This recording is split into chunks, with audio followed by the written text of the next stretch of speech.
शुभ सकाळ. श्री स्वामी समर्थ. 5 वाजलेले आहेत. ननंदबाईचा फोन आला. मुंबईच्या ननंदबाई आल्यात स्टँडला आणि आहो गेलेत त्यांना घ्यायला.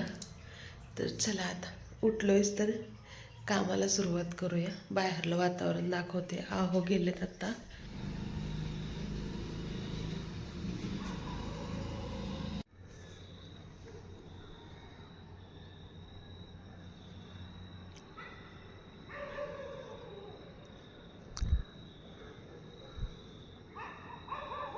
पहाटच आहोनी ननंदबाईला घेऊन आले. मग त्यांच्यासाठी मस्त असा चहा ठेवला बरं का मी या ठिकाणी.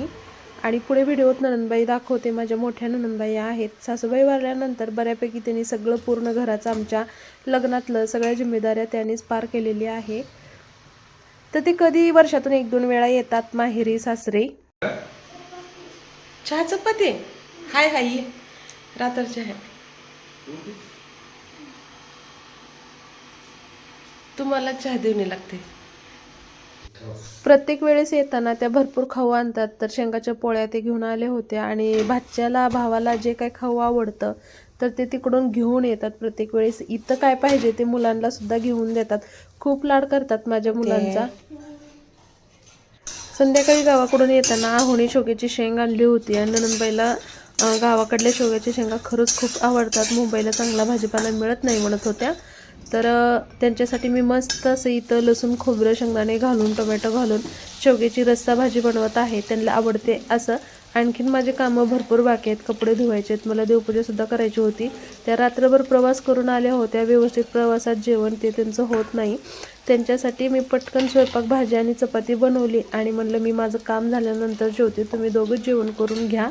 तर मस्त अशी रस्सा भाजी त्यांना मी बनवून दिली आणि मग दोघांनी आतभाच्याने बसून जेवण केलं.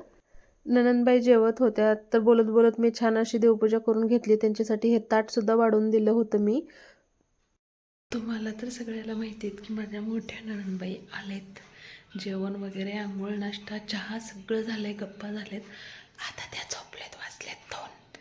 मला जायचं आहे माझ्या मैत्रिणीकडं हळदी कुंकासाठी अरुणाच्या घरी. आतल्या रूममध्ये झोपल्यात. मी आता तयार होणार आहे, सटकणार आहे. कारण आता घरी तर आहेत त्या. लाडू उठला तर त्याला घेऊन जाणार आहे. तर चला आपण आवरूया. मी आणि लाडू निघालोय हळदी कुंकाला. पिलो हाय. शॉपिंग नाही, हळदी कुंकू.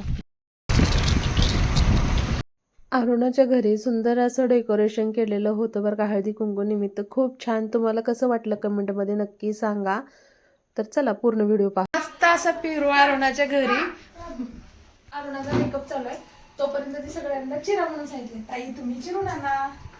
सक्षम अयो गच आहे. याला हे दे रे बाळा.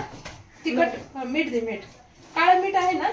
बरं मीठ तर पांढरं करायचं असते. काळं मीठ काय असते? काळं मीठ छान यम्मी यम्मी लागते. आमच्याकडे पांढरे मीठ असते. हा प्लेट घे.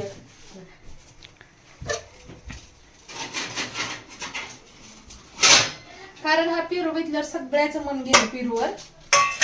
मोठा ना पिरू केवढा आहे, प्लेट केवढा घेतोय.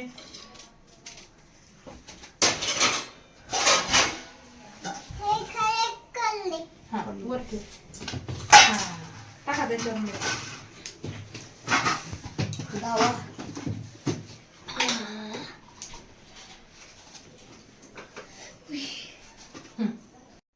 तर खूप छान पेरू होता. माहेरून आणलेला. कसं लागतोय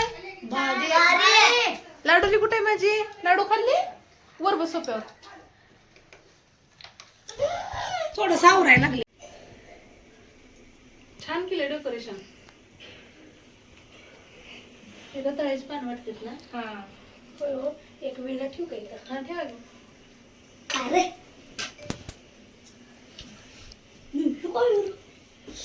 गब्बासा घे.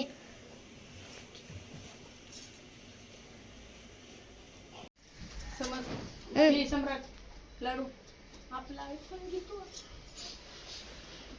20 सेकंद झाले. आवर. तिळगुळ घ्या. गोड बोलायला लुटायला लागले सामान. ती परत द्या त्यांना. द्या आता अगोदर परत द्या. बरं ठीक आहे. हा आता सक्षम यांना पण दाखव. दे लागल्यागत करते. हा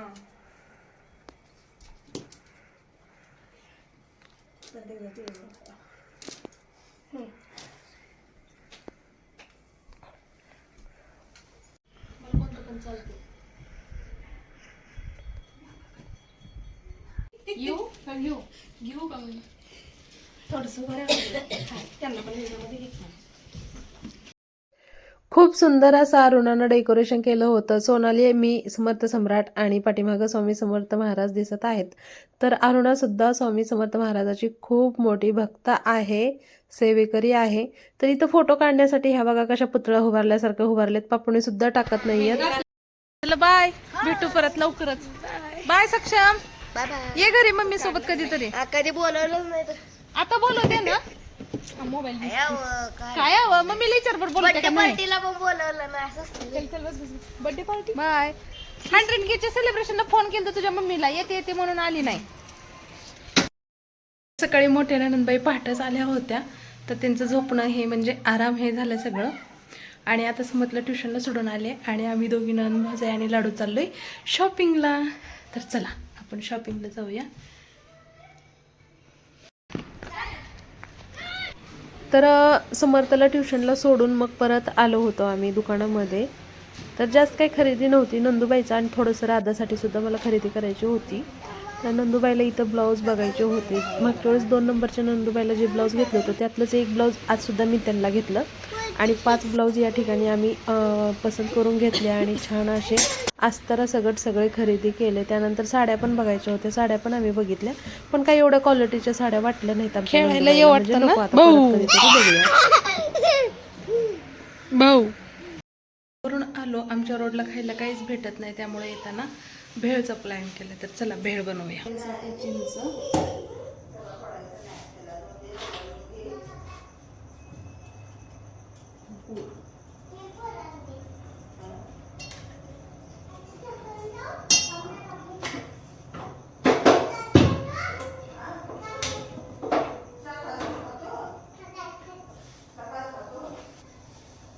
भेळ बनवण्यासाठी मी चुरमुरे तर आणले, जवळच्या दुकानात भेटलं नाही, मी रिटर्न गेले आणि दुसऱ्या दुकानामधून 2 पॅकेटं घेऊन आले. कारण आमच्या घरात भेळ सगळ्यांना आवडती, बाहेर जास्त आम्ही खात नाही ना त्यामुळं. आणि मग छोटी छोटी 2 कांदी 2 टोमॅटो घेतले, कारण नणंदबाई, मी, समर्थ सम्राट आम्ही चौघंच आहोत. तर चौघासाठीच भेळ बनवायची. आणि तुम्हाला गॅसवरती भगवण्यात दिसत असेल तर त्याच्यामध्ये चिंच, गूळ आणि थोडंसं चिमूटभर मीठ टाकून पाणी त्याचं मी करत आहे, म्हणजे जशी की चटणी. तर थोडीशी जास्तच पातळ करते, म्हणजे पूर्ण चुरमुऱ्याला पुरेल अशी. आणि विकतच्या चटणीपेक्षा ही घरची कधीही चांगली, आणि आम्ही असंच खातो, कधी मी विकत चटणी आणत नाही. भेळ असो, पाणीपुरी असो किंवा काही असो, आमच्या चटण्या घरीच बनल्या जातात. तर कांदा चिरून घेतला, आता लगेच टोमॅटोसुद्धा चिरून घेते. पिकलेले 2 छोटे छोटे घेतलेले आहेत. तसं तर मला हे कट करून चॉपिंग याच्यामध्ये करून घ्यायचं होतं, पण उशीर झाला. समर्थ झोपायचा होता, लाडू झोपायचा होता, समर्थचा अभ्यास होता, त्यामुळे आम्ही पटापट उरकून घेतलं. भेळ बनवण्यासाठी ना हे गोकुळची चुरमुरे घेते मी, जे की प्रसादाचं असतात ना पंढरपुरात तसे. तर कोल्हापुरी मेवा घ्यायचा नाही, तर जाडसर असतो निब्बर आणि त्याची भेळ चांगली बनत नाही. जरी आपण चटणी टाकली किंवा तुमची ओली भेळ असो किंवा सुकी भेळ असो तर ते होत नाही. तर नणंदबाईनं जे मुंबईवरून हे आणलं होतं ना, शेवचिवडा, म्हणजे शेव, फरसाण, ते सगळंच होतं त्यामध्ये. तर हे त्यामध्ये मी थोडंसं टाकून घेतलेलं आहे, फरसाण शेव टाकण्यापेक्षा. आणि खूप भारी बनतं बरं का ह्या शेवामुळं, कारण ही शेव इतकी छान आहे. त्याच्यामध्ये थोडीशी पिवळी आणि थोडीशी लाल असते मिक्सवाली, खूप मस्त लागतं चवीला. आणि आपले घरचेच मसाले सगळे टाकते मी, थोडासा गरम मसाला, थोडंसं काळं तिखट, मीठ, चाट मसाला असला तर टाकते, नाहीतर मग नाही. आणि चिरून घेतलेली कोथिंबीर, कांदा आणि टोमॅटो टाकून घेते. आणि वरून आपलं चिंचगुळाची जी चटणी आपण बनवलेलं होतं ना, ते छान असं मऊ करून चाळणीनं शोधून मी टाकते. चवीनुसार मीठ, थोडंसं कच्चं तेल टाकते. कधी कधी तर तडकासुद्धा मारते मी भेळला, तर ती पण खूप भारी अप्रतिम चवीची होती. तुम्ही नक्की ट्राय करा. हे बघा, व्यवस्थित मिक्स करून घ्यायचं. तर मी जी चिंच गुळाची पाणी बनवते ना, हे 1-2 यूट्यूबरनं कॉपी केलं. मला खरंच खूप भारी वाटलं. म्हणजे आपण जे दाखवतोय ते कुठंतरी कोणाच्या तरी कामाला येतंय. तर मला असंच एका फ्रेंडनं सांगितलं होतं की तू जसं बनवतेस तसंच एका यूट्यूबरनं सेम दाखवलेलं होतं.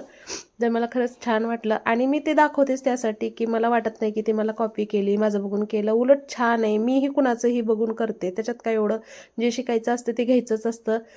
एकमेकाचं बघूनच आपण शिकतो. आपण काय आईच्या पोटामध्ये शिकून येत नाही. तर हे बघा मस्त अशी आमची इथं भेळ तयार झालेली आहे. चला आता भेळचा आस्वाद घेऊया आणि व्हिडिओला इथंच थांबवते. भेटू उद्याच्या ब्लॉगमध्ये आणि थोडंसं व्हिडिओ अपलोड करायला मला लेट होतोय. तर हा 21 तारखेचा व्हिडिओ आहे बरं का, 21 जानेवारीचा. थोडासा लेट येतोय त्यासाठी सॉरी. तर इथून पुढे मी रेग्युलर काम करण्याचा प्रयत्न करेन.